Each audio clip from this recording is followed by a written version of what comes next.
Welcome back mga lodi, mga guys. Nandito tayo ngayon sa bundok. Naku, naghahanap tayo ng kahoy. Ayan, itong kahoy ko yan.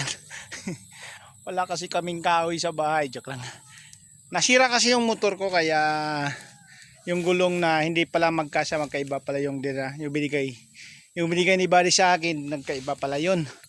So, hindi na ayos yung motor kasi magkaiba sila ng rim. 300 by the city, 300 by the size lang pala yung isa.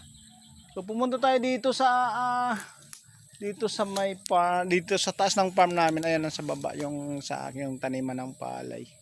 Nandito tayo, naghahanap tayo ng kahoy kasi wala akong kahoy. So naghahawa naman. Nandito po yung kahoy namin. Ayan. Ito mga balinghoy sana kamuting kahoy. Ayan. Kaso meron pa palang saging doon.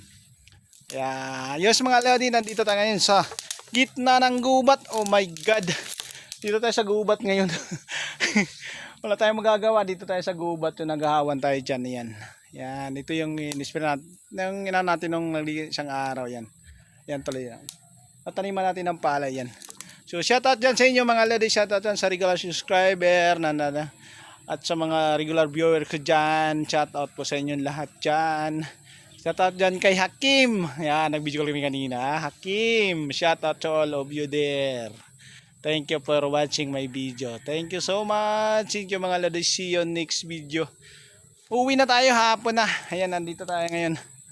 Hapon na kasi. Kaya wala tayong magawa sa buhay. Naghanap tayo na ng kahoy para meron tayong gagawin. Ito may bunga itong saging, pero next time na lang natin kukunin yan. So daan tayo dito mga lodi. So thanks guys.